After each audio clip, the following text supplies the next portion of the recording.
Thank you all for being here. My name is Scott Litke. For those who we haven't met, I'm the director of the Institute for Holocaust Education. This morning, we are honored to have Mr. Larry Raful speak with us. Many of you remember Larry and his family during their days here in Omaha, the 16 years he spent here as the dean at Creighton Law School, then moved to New York and was the dean of Truro Law School for 12 years. Now lives in upstate New York. And during a recent presentation, Larry shared with me that he would be more than honored to share the story of his mother, a Holocaust survivor, at one of our lunch and learns, and I took him up on the offer. And so let me turn this now over to Larry. And again, let's make sure that we're all on mute. Larry, if you could just center yourself in your computer, we see your eyes, but not your lower face. So I turn it over to you. Okay, great. Sorry for the confusion. Well, hello, everybody, to Mr. Litke and all my friends. It's such a pleasure and an honor to be doing this with all of you and to share the story of my mother. I was hoping that my father would join us. He's 98 and a half. But he wasn't feeling well this morning, so unfortunately, he couldn't make it, which I'm very sorry about. But I do have the pleasure of having my cousin with us, my cousin Peter Lostowka. His mother was my mother's older sister Mary. She's really the hero of the story, so it's very appropriate and lovely that. Peter can join us from Budapest. Say hello, Peter. Hello. Here's my cousin, Peter. Peter and his wife and kids live in Budapest. His younger son actually is the #2 man in the Hungarian embassy in Tel Aviv. So he's in Israel right now, which is great. But Peter will talk a little bit. So my mother was born in 1925 in Budapest. She was a twin with her sister Edith. Her name was Clara Susanna Taubner. Her maiden name was Taubner. Her older sister, 2 years older, was Mary. The three Taubner girls were very close to each other, mostly laughed with each other and giggled. And my grandparents, Andor and Netka, were very pleased to have them. My grandmother's name was Netka, and when Sarah was born, our oldest child, she was named for her two grandmothers who had deceased, Dinah's grandmother Sarah and my grandmother Netka. So Sarah carries that unusual Hungarian name with her, Sarah Netka, and it seems to have fit her well. We were lucky to be able to travel a number of times to Budapest to see my grandparents, and they came to the United States twice for my brother's bar mitzvah and for mine. The girls had a really lovely upbringing. They were very happy. Here's a picture. Let's see if we can do this. Here's a picture of the three girls in traditional Hungarian costumes. My mother is on the right. Sister Mary is in the middle, and twin sister Edith is on the left. Edith is still alive and living in Budapest and generally healthy. But they had a very happy childhood. Peter, do you want to say something about their childhood? Well, I will start with another picture. If you can see that. The young lady in the middle singing on top of the piano is my mother. And the young lady holding the pianist hand is your mother. Singing there. I don't know if you recognize her.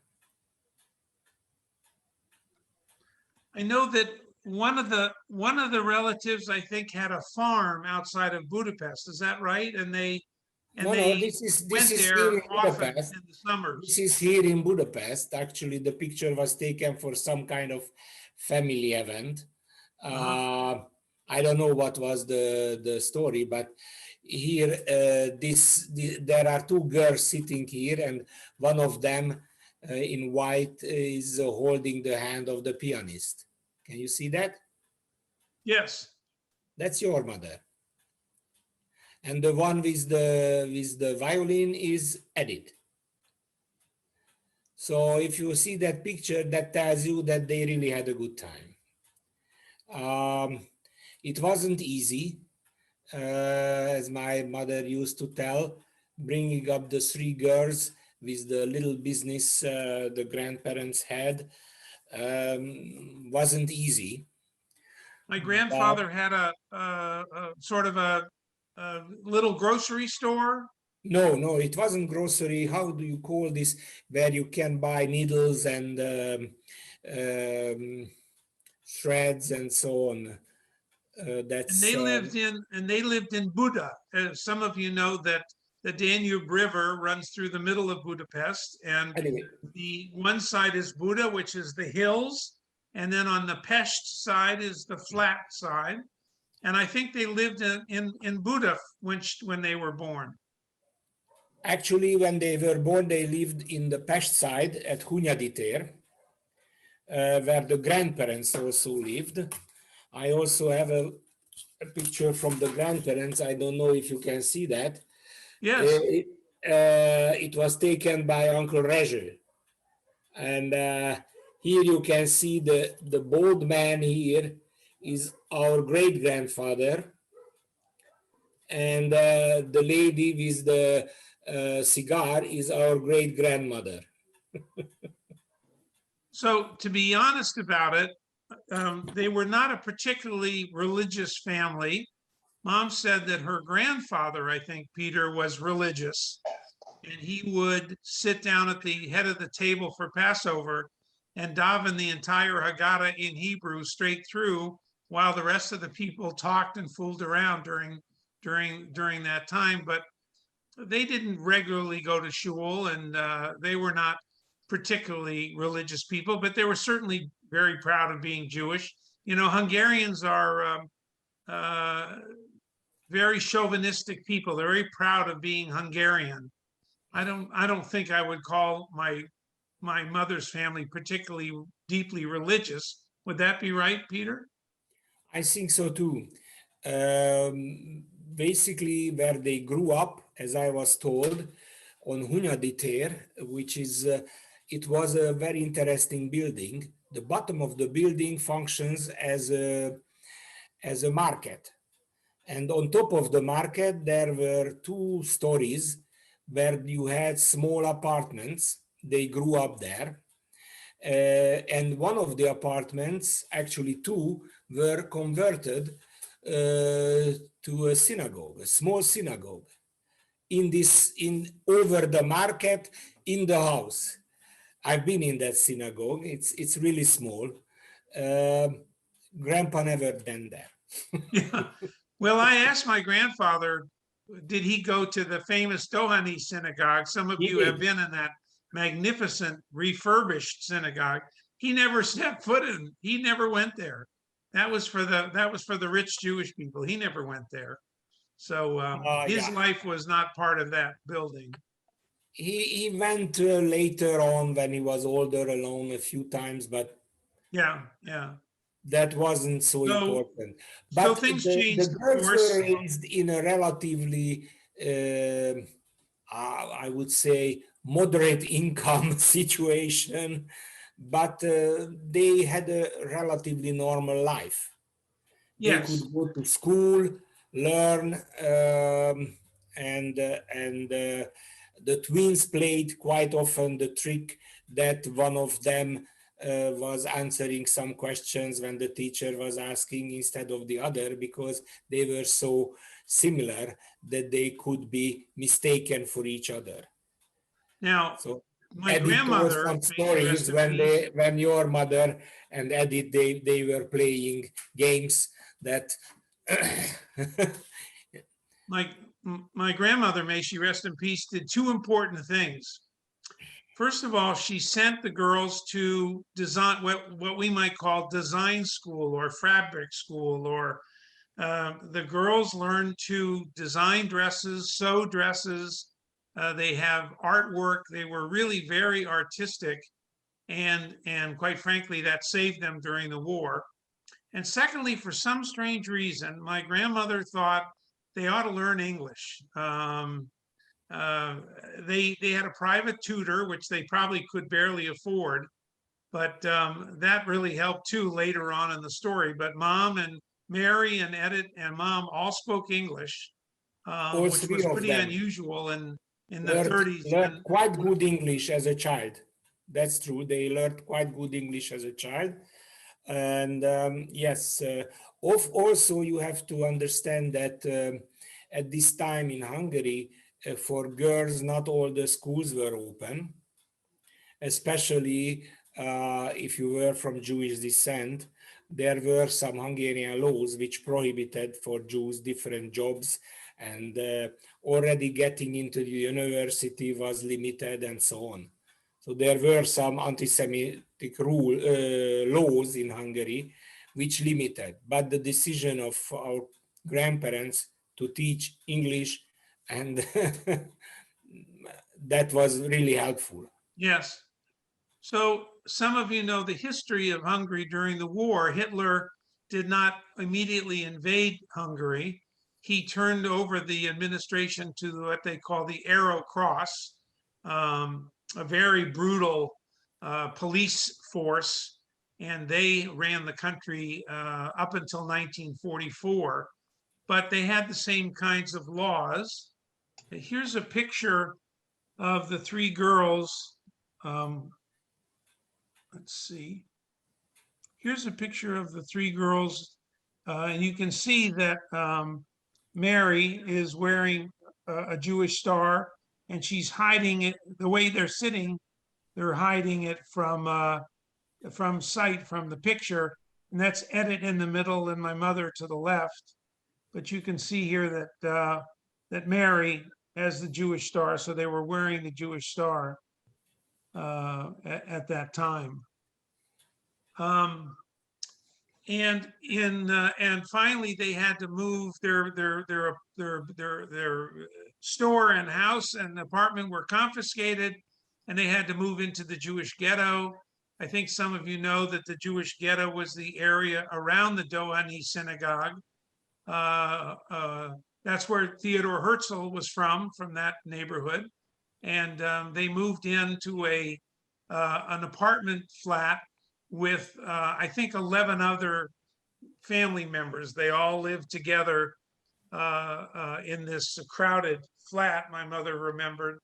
And it was a struggle, obviously. Mom and Edith were kicked out of their design school, and there was a real problem. Then finally, the Nazis showed up one night in 1944. They, for some reason, they bombed a number of the bridges across the Danube, and all of a sudden they were everywhere in Budapest and took over administration of the city. Their theory, and of course, Eichmann was the administrator of the Jewish problem in Hungary, and he's set to the task with his typical system. They started from the outside in. They started collecting Jews from the outside borders, from the towns and farms and villages, moving in toward Budapest for the final solution. Around that time, a young man from a small farm in outer Hungary came to Budapest looking for work. And that was my Uncle Jussi, which you would say, I think, is George in English. He met an uncle of ours named Mitsu, who was who was a cousin of Mom's and Edith's and Mary's, and they became very good friends. And Jussi never claimed to have any religious, I mean, he grew up as a Christian, but certainly didn't practice Christianity, but came to Budapest to look for work. And at that point, he met Edith, and they started dating and fell in love, and it was really wonderful. Finally, I think it was in December of 1944, the Jews of Budapest were rounded up. And during this time, Uncle Jussi started working with rescue operations. And again, we asked him a number of times, why did you do this? And he sort of shrugged his shoulders and said, I did what anyone would do, which clearly wasn't true. He didn't do what everyone did, but he did say that he met at one point other people from some of the Swedish delegation and other people who were moving Jews to safe houses, to Red Cross houses, to the Swiss house, to the Swedish house, trying to get them passports. And he told some stories to us about seeing people shot and dumped into the Danube. Now, when you go to the Danube River, there's a wonderful, beautiful, moving memorial right on the Danube River of shoes, number of shoes, cast iron shoes, men's, women's, children's shoes, just right there where bodies were thrown into the Danube after they were shot. And it's a very moving tribute to the Jews who perished. Mom and Edith and Mary were marched over to the Buda side to a brick factory. Is that brick factory still there, Yes. Peter? No, no longer. I know it was there for a long time, because whenever we would pass it on the bus going to a cousin's house, Mom got very nervous. She could recognize the brick factory where they were all lined up. And then they were marched to the train station. Mary and Mom decided to push Edith out of line. Actually, I think Mary decided, because she was the boss. My Aunt Mary was a very smart lady. She was tough. She was a tough lady. She was very loving to me, but she was really sharp. She was a smart lady. Would that be right, Peter? Absolutely. Especially when you're talking about tough, I know what you mean. And you turned out okay. You turned out, but she was sort of interested. She pushed Edith out of line. I don't know how, but they said, you go home. And she went back to Jussi, and he hid her for the rest of the war. And at the end of the war, they got married. Now they have two children. Yes. Actually, this happened on December 2nd, 44. That's when they went to the brick factory. Don't forget that already the Russians were about to close in on Budapest. Actually, by the 20th, whole Budapest was completely surrounded by the Russian army. So it was really a last-ditch effort by the Hungarian and the German authorities to get the Jews out and try to do something, because in 3 weeks later, the city was surrounded and nothing moved. Now, during the trial of Eichmann in Jerusalem, a very interesting exchange came out where he had said, as you know, many times, I was just following orders. Well, it turns out it wasn't true, because he was so a tunnel vision on getting Jews deported to Auschwitz, that's where Hungarian Jews went, that he commandeered many trains that they needed on the Eastern Front, trains they needed to fight the invasion of the Americans. And the German army suffered for not having enough trains, because Eichmann was not following orders. He was doing his own thing and not sending trains. He wanted to use the trains for his own purposes. So this came out during the Eichmann trial, which was a very interesting. People always say, well, Eichmann was following orders. Not true, exactly. So Mom and Mary were loaded onto a cattle car, like the ones you've seen, and the train left. This is probably the most valuable thing that we own in our family. This is I know you can't see it very well. It's a postcard. Mom and Mary wrote on the other side, and they took a postcard with them, and they threw it out the cattle car door, out the cattle car window, and they addressed it to Uncle Juicy because they knew that if it was sent to their parents, it wouldn't be delivered. Jews weren't getting mail at the time, and the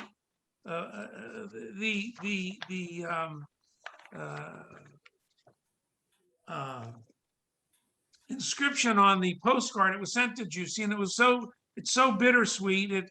It basically says, Juicy, all is well with us. We send you our love. Don't worry. We'll see you soon. Please give our love to Mom and Dad.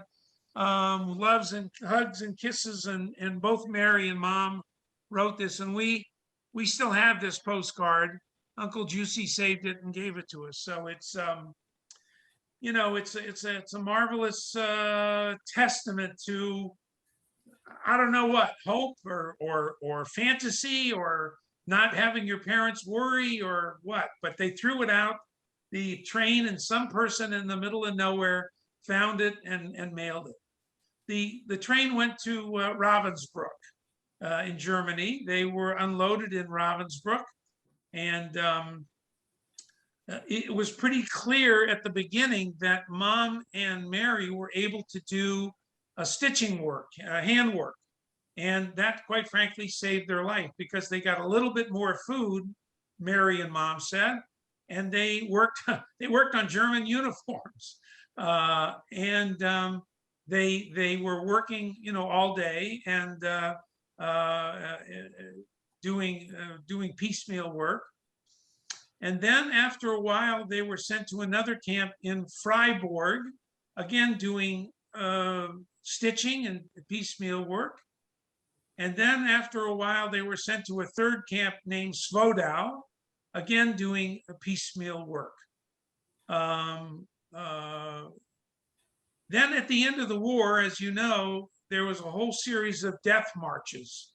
The Germans did not want the Americans and the Russians to find evidence of concentration camps and killing camps. They were blowing up gas chambers and crematorium, and were trying in advance of the Russian army, in advance of the American army, to rid the camps of concentration camp victims. But quite frankly, at least in the history, they did not have enough bullets to shoot everybody. What would they do with the bodies? I mean, people were dying, obviously, and they couldn't have time to put them in the crematorium. So they decided to march them toward the middle of Germany. The very famous book, Hitler's Willing Executioners, which I'm sure all of you know, by Daniel Goldhagen, has a long section on the death march. Mom and Mary, and I should also say there was a cousin with them named Juji Weiss. How is she related to us, Peter? I don't know exactly, but I know she was a cousin.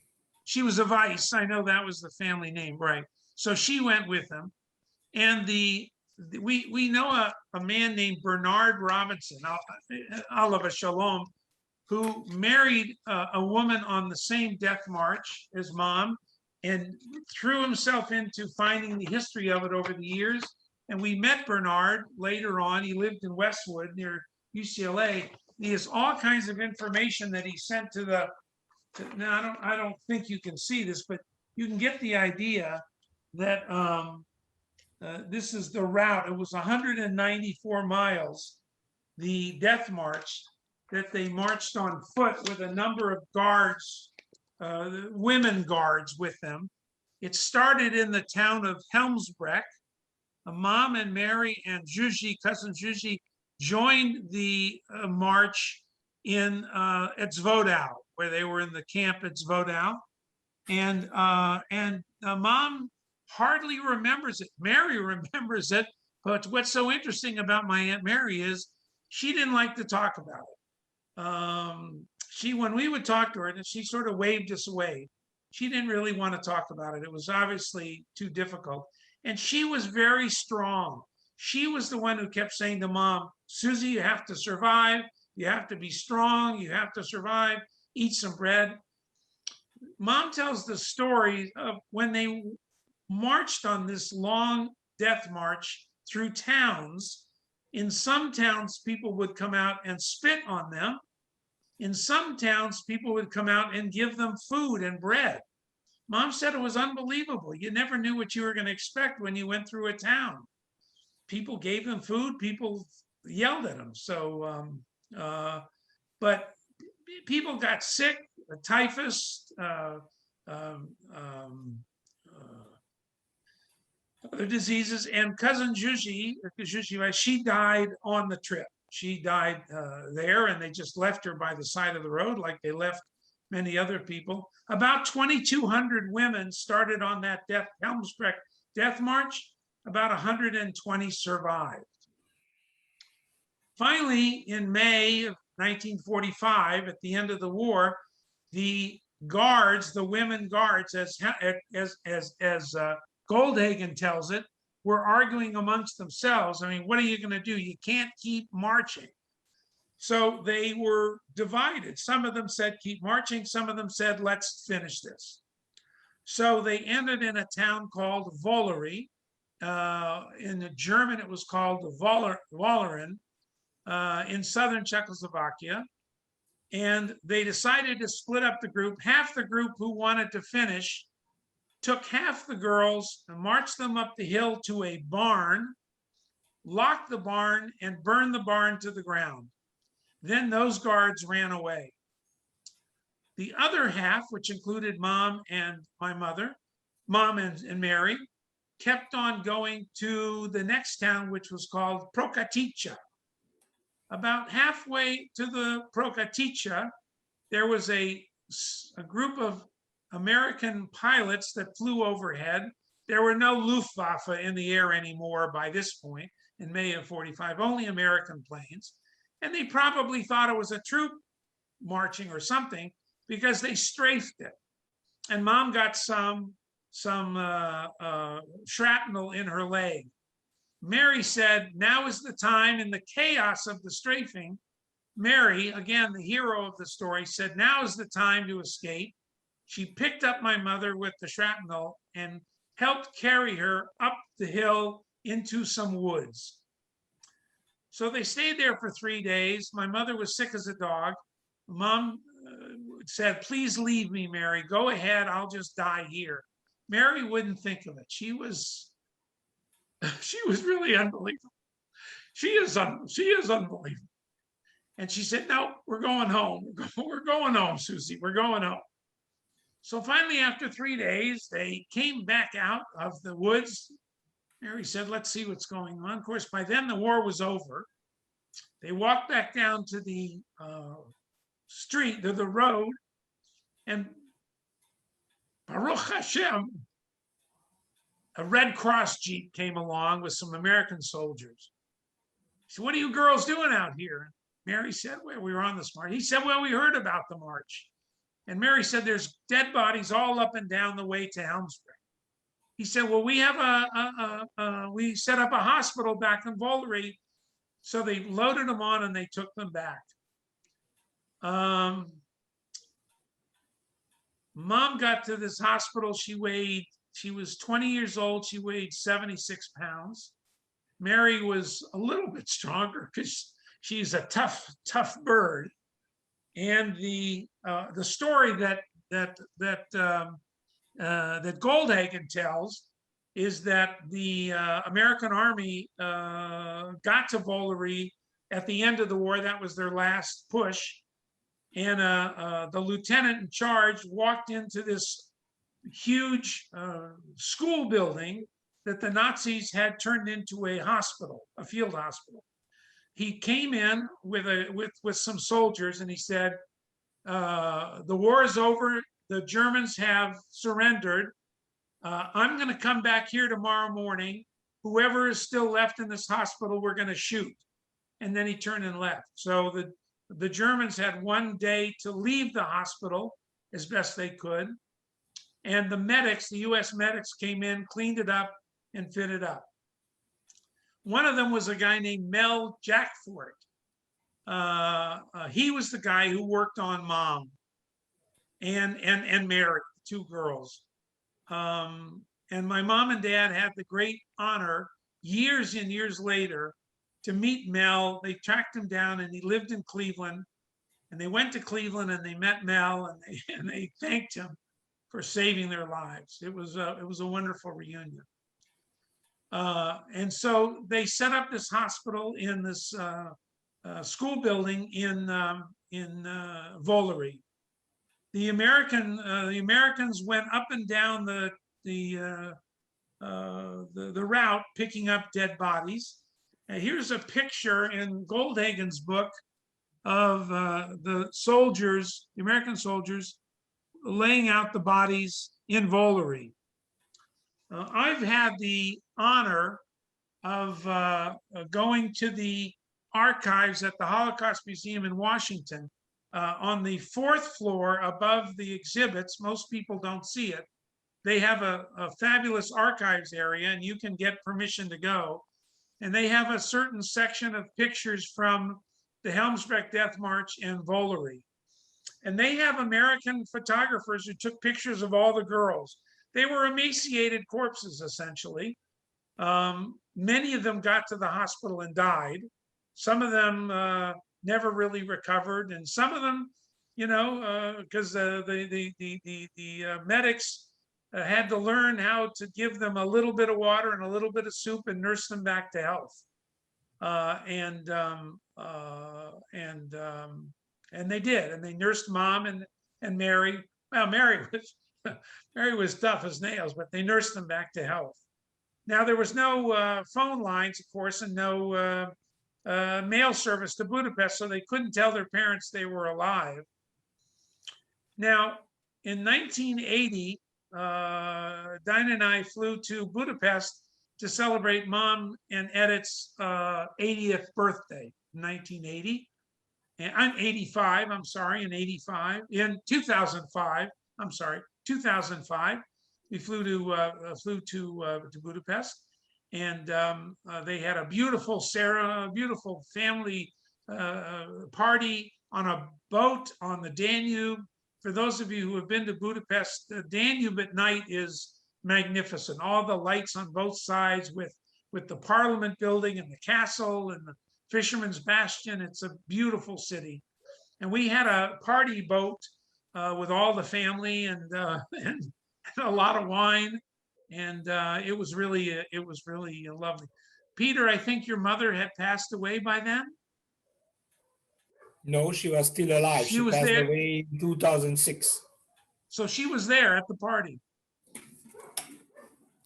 So after the party, Mom and Dad and Dinah and I and Peter and my nephew Aaron, my brother's older son Aaron, got into 2 cars and we drove to Volary.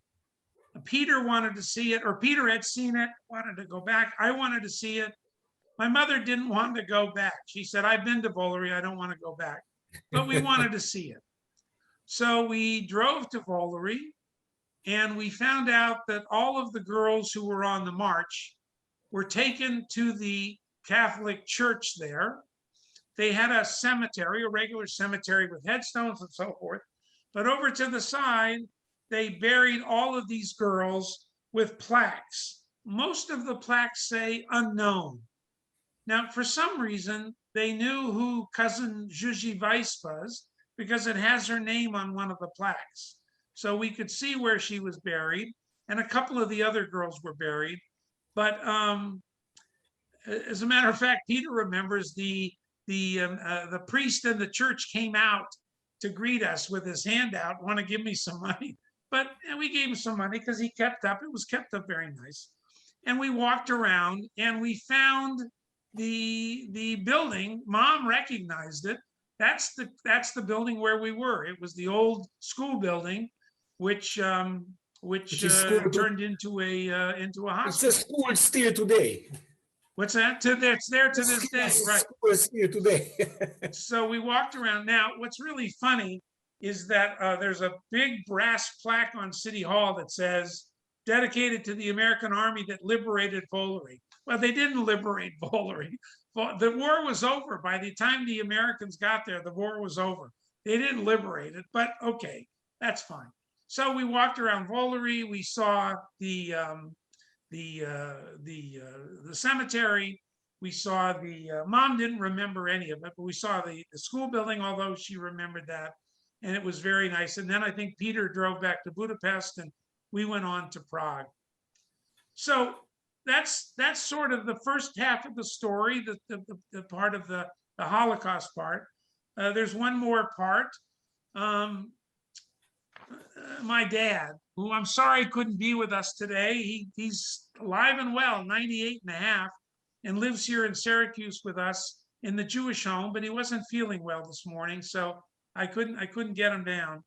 But he was from Akron, Ohio, and joined the military in 1943, and was sent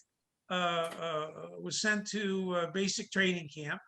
For some strange reason, he brought his saxophone along because I don't know why. He thought there might be a chance to be in a dance band or some sort of a marching band.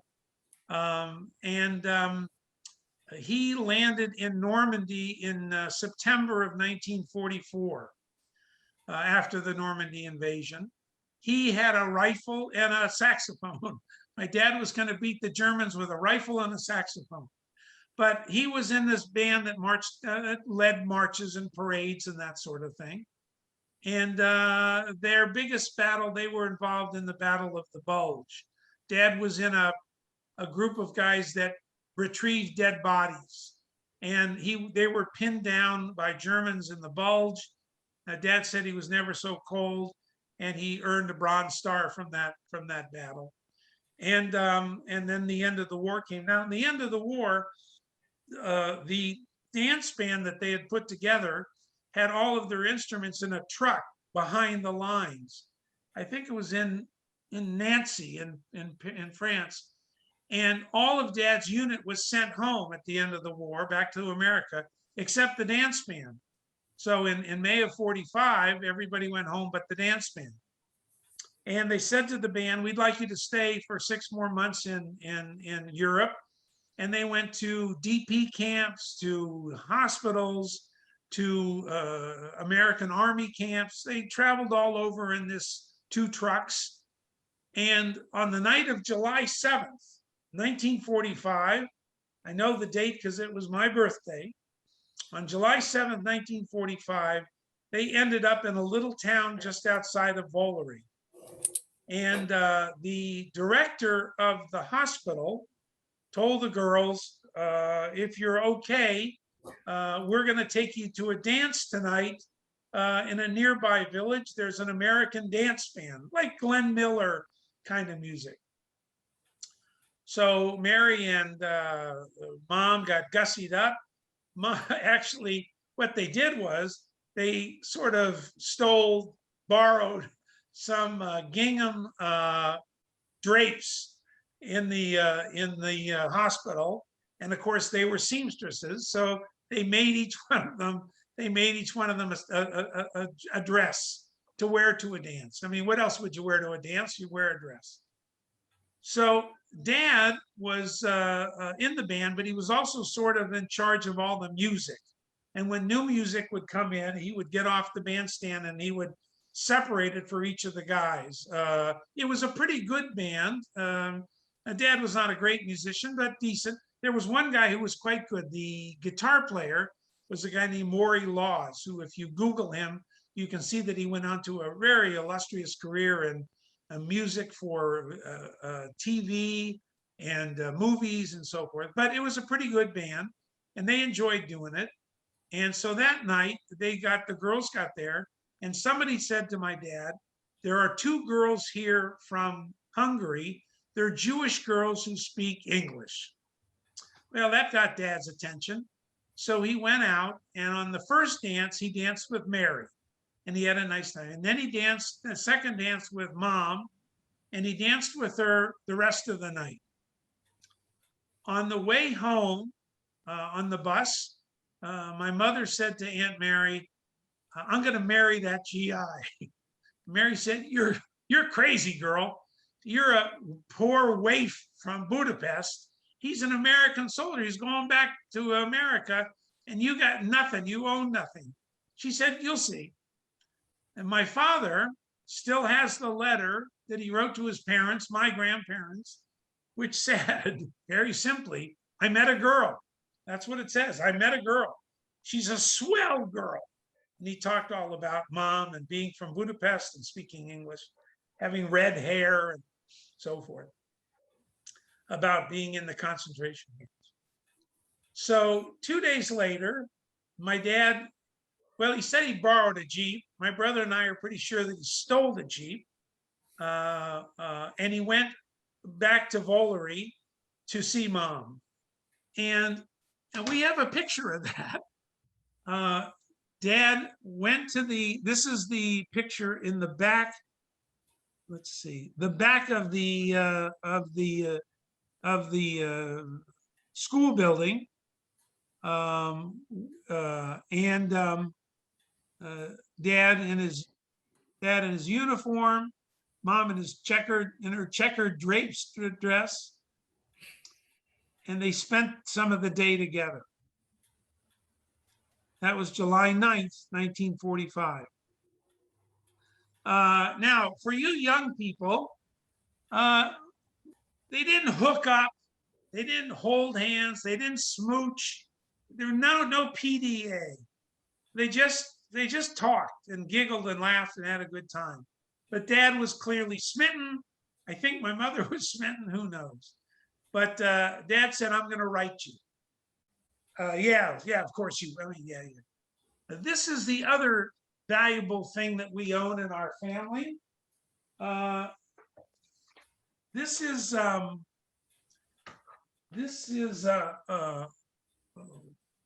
don't know, the orders that the lieutenant, you can't really see it. I should have done it better. The orders that the lieutenant gave to Mom and to Mary that they could go home a couple of days later. By then, most of the train tracks were damaged. All of the trains ran through Bratislava, and then they had to change trains in Bratislava to get a train to Budapest. So this is a note from the Allied Expeditionary Force, to whom it may concern. These women were victims of the concentration camp. Please allow them to travel in any way possible. So Mom kept them and brought them with her when she came to America, and we've had it preserved. Now, Mom and Mary both tell the story that when they got to Bratislava, somebody said, there's a note for you on the wall. On the large wall in the Bratislava train station, there were hundreds and hundreds of notes all over the wall of people, looking for people. And Mom kept it and brought it with her. And you can see it says Taubner. Essentially what it says is, it says Taubner, Mary and Susie, Vice Susie, from Budapest, from Budapest. We are waiting for you anxiously and it was written by a cousin of theirs who lived in Bratislava, and it gave their address. So I guess it seems to me that that's the ultimate expression of hope, that they hoped that the two girls were alive. They did though, but Mom and Mary saw the sign and they took it off. Then they got on the train to Budapest. They arrived. Of course, nobody met the train. They walked to the apartment building.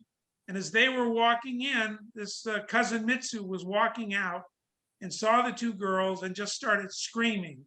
Mary and Juzi are home, and screaming. And cousin Juzi Weiss's mother was there, and she just looked around. She looked around the girls. She didn't say anything. She never said anything. She never asked. She just realized that her daughter wasn't coming home. But Mom and Mary got home, and there was a lot of happiness. Mary was in very good shape physically. Mom had tuberculosis and had to go into the hospital. But then Dad started writing her, like he said he was going to do. He started writing her. And we have all of Mom's letters that she wrote back. My grandmother saved them. And we also have Dad's letters that he sent home from the war. And then Dad had to make a decision, because at the end of June 1947, July 1, 1947, was the end of the War Brides Act. You could bring over anyone from Europe as a bride without a visa and a passport if they came over before July 1. So Dad actually asked Mom to marry him by letter, because there's no phone. So my grandparents in Hungary, Andor and Netka, were the heroes of the story. Also, now when did Mary get married to Pishta? Oh, that was much later. Later, 41, right. 51. 51, okay. My grandparents said okay to travel across the world to marry a man they never met. So they took her to the train station. She got on a train she went to Gothenburg in Sweden, and she got on a boat, came across the Atlantic. She sailed up the Hudson River, saw the Statue of Liberty. She got off the boat at the wharf, and this is what she looked like.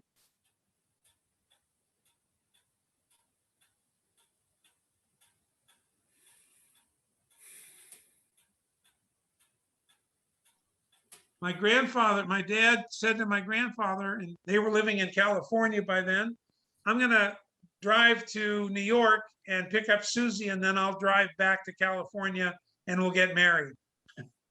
My grandpa Joe, he was a pretty tough old guy. He said, no, you're not doing that. That's not gonna happen. So they piled in the car, my grandmother and my grandfather, my dad and his sister Carol, and they drove to New York. And my mother had some family she had an aunt, Laura Augenfeld, and an uncle Regia in New York. And they got off the boat. They went shopping for a couple of days and bought some clothes. And on June 20th, 1947, they got married in a small little Stiebel synagogue in New York. They were married 71 years, and then Mom passed away after that. Now, everybody seems to think that my father is such a smart man.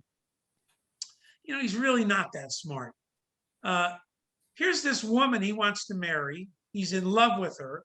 He hasn't touched her, hasn't kissed her, hasn't held her hand or anything.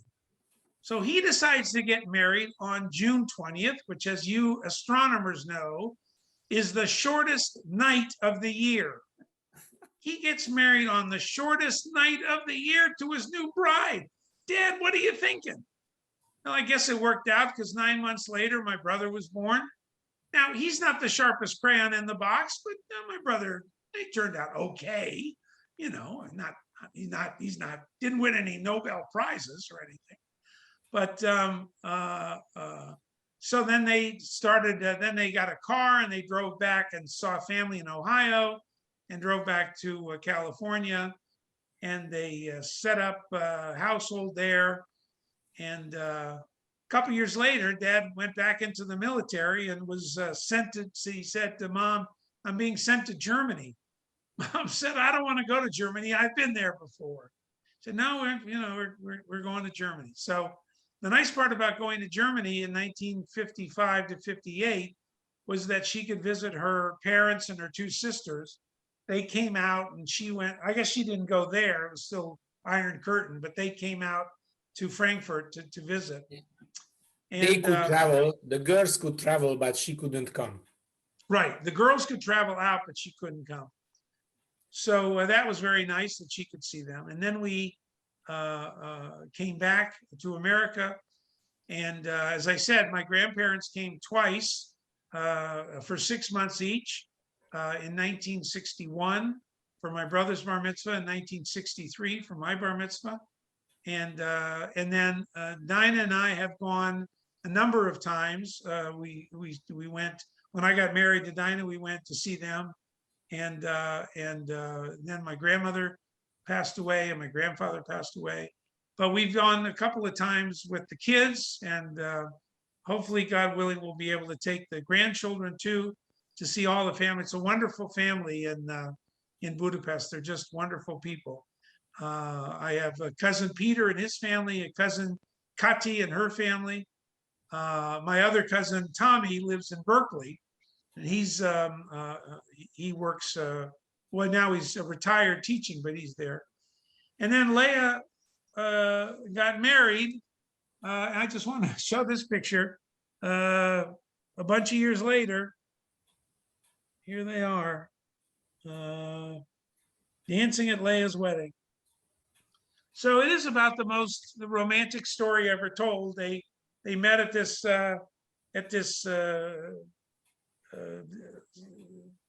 dance near Volary. Mom was recovering from the camps and Dad started writing. She got on a boat and married him, and they were married 71 years.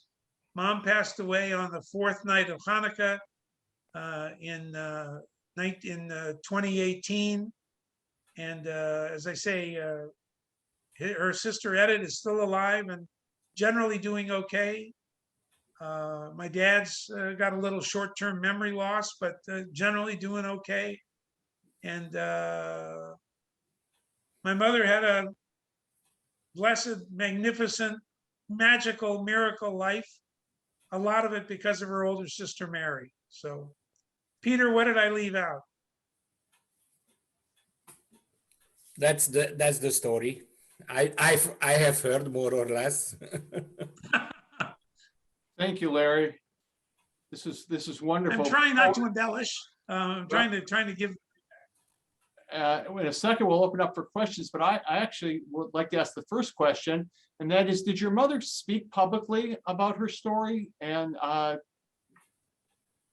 so for a long time, she would not talk about it. She just didn't want to, and she never went to see a World War II movie. She didn't watch anything in the TV about World War II or the Nazis. She wouldn't speak about the war. I remember when Bruce and I were kids, we were home once and there was an air raid drill, and we got under the table and we said, Mom was cooking in the kitchen. We said, Mom, you need to get under the table. She said, I was in an air raid. And I know. When I first met Dinah and her parents, we were there for Shabbat. And what they do in their house is they put the challah on Friday night in the middle, and they each tear off a piece of challah. And she didn't like that at all, because she remembers in the camps, they would throw a bread loaf into the middle of the cabin and people would grab at it. So it took her a long time to get used to that tradition. But finally, there was a TV show some of you remember called Holocaust. It was on NBC. in the late 70s. Holocaust sort of looked like a picnic. It was in the, I think it was in the 80s maybe. It was in the late 70s. It was a miniseries. and I said to Mom, you know, Mom, you're going to die one day, and your grandchildren, all they'll have is this stupid movie. And you ought to think about that. And then my brother went to Yad Vashem for the first time, and he came back and he said, Mom, you never told us about this stuff. Now, by the way, when you go to Yad Vashem, toward about 3/4 of the way through, there are 3 panels about the Helmsbrecht Death March, including a picture taken from behind and in sort of above of the girls marching, which I assume includes Mary and my mother. So it's amazing now that there is something. So one day, Mom sat down with a glass of Johnny Walker and a couple of cassette tapes, and my dad asked her questions, and she walked through the war. And all of the girls, my daughters, I think my 2 nephews also, a week or 2 before each one of their bat mitzvahs, I had them listen to the tape. They're well aware of their grandmother's story. And then later on, she did a video. She never did the Spielberg thing, but she did something for the Holocaust Museum on the Helmsbrecht Death March. She's also done a video for Yad Vashem on the Death March. So she has finally, Scott, gotten around to doing some testimony. Thank you. If anyone else has questions, please feel free to take yourself off mute and please ask. Beth asked, how many descendants are there of the family now? How many what? Descendants. How many grandchildren, nieces and nephews? So my cousin Peter has 2 grandchildren in Tel Aviv, and 1, 2, 3, 4 grandchildren in Budapest.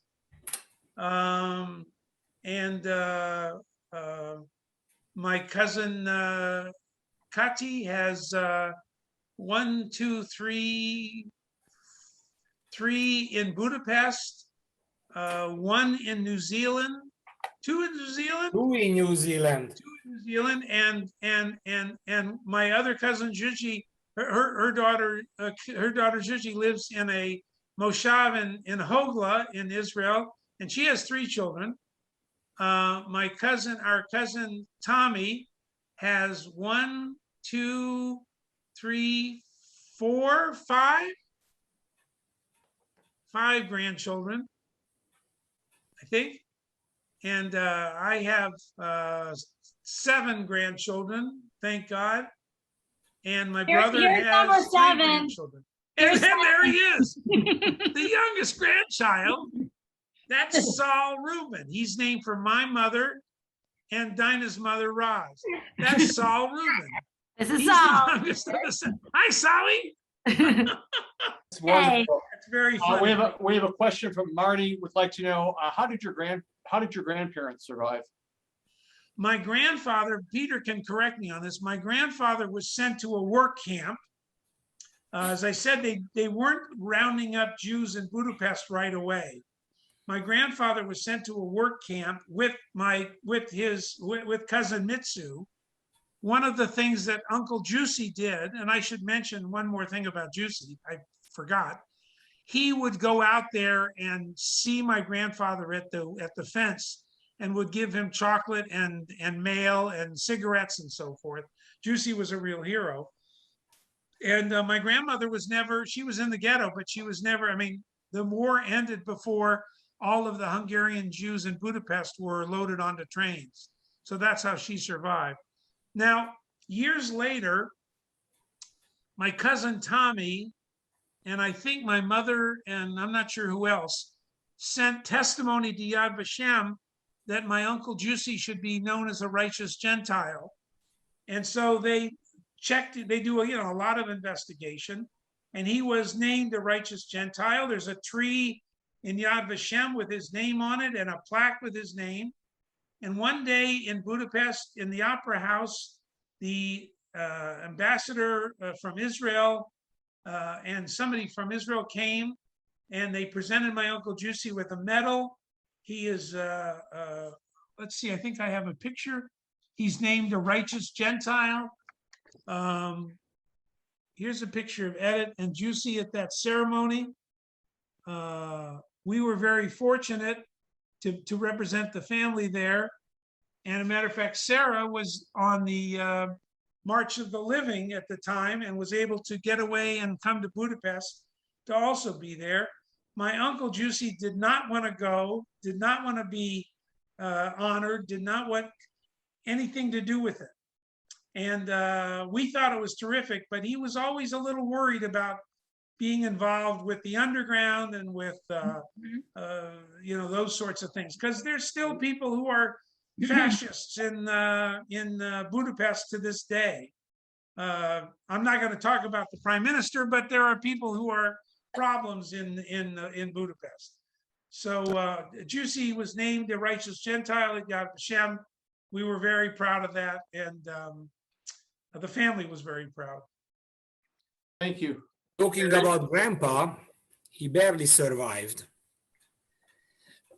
How barely?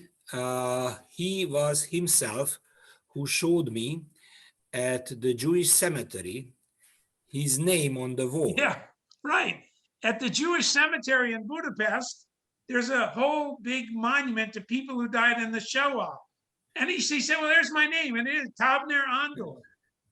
His name is there. What is that about? Because they didn't know what happened to him, Right, and he was on the wall. Actually, while Grandma and Edith were in this ghetto, as Edith told me, somebody told them that next door, next building, which was also a school converted to a hospital, there is a man who resembles to your father. Why don't you check?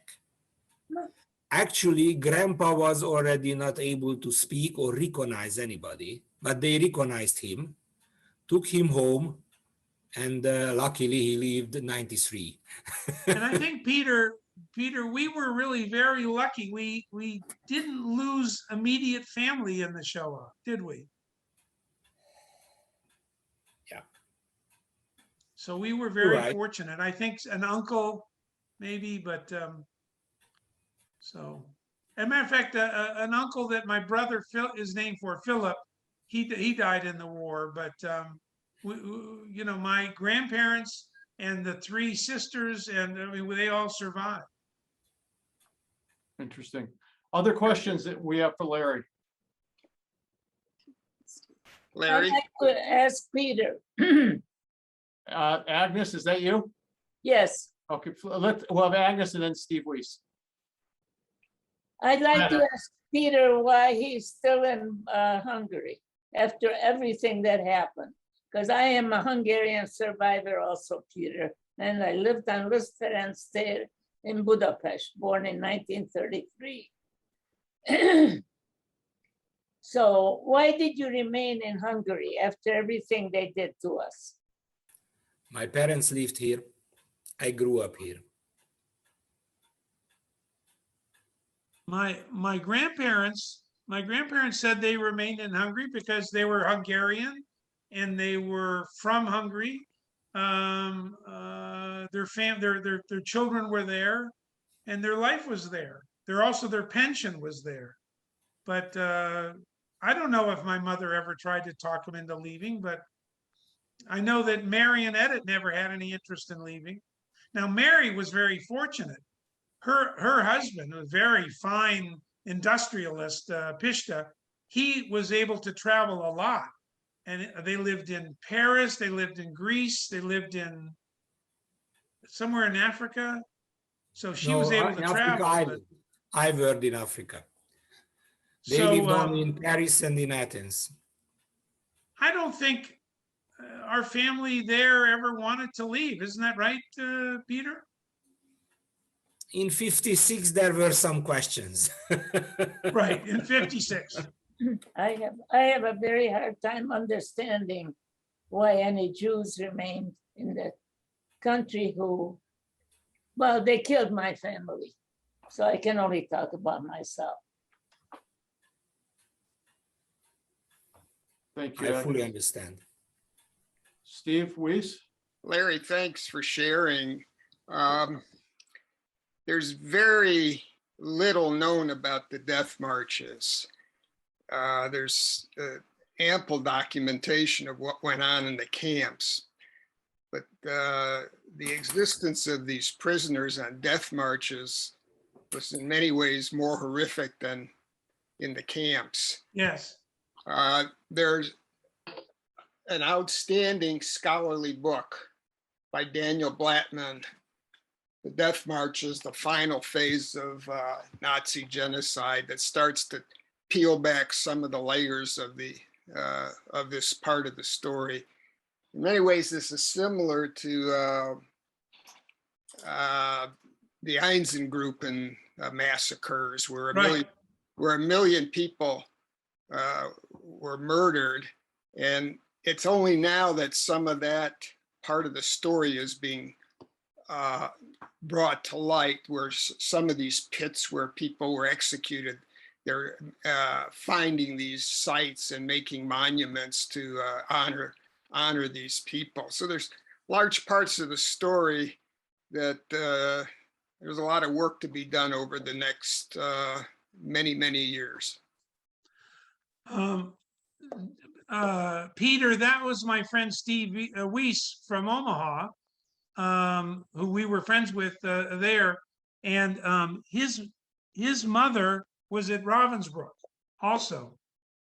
So, Steve, your presentation was so much better because you had slides, and I wasn't technologically advanced enough. So, leave it to the doctors to do a better job.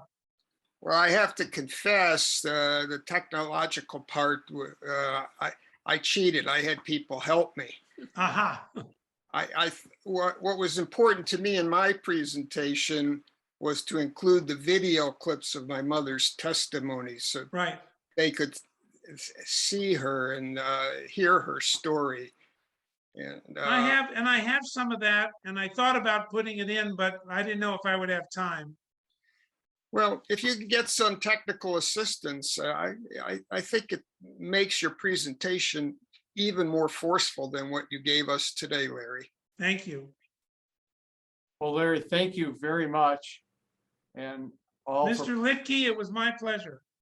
well, thank you. You can call me Scott now. No, listen, my daughter's called you Mr. Litke 100 years ago. Yeah, a few years ago. Well, thank you all for being here today.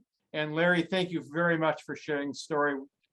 Thank you, Scott. Thank you, cousin Peter. Give my love to the family. And I'd like to wish everybody a wonderful holiday season coming up. Shana Tova Tikatevu. Again, in September, we will not be meeting because it is Yom Kippur Day. And we'll be back in October, and you'll be receiving information about that. Thank you all for being here. And this was recorded, and it'll be available next week on the Federation's YouTube page. So, and Larry, I'll send you a link for that. Thank you, Scott. Great. Thank you all. Thanks, everybody. Thank you. Bye. Great job, Larry.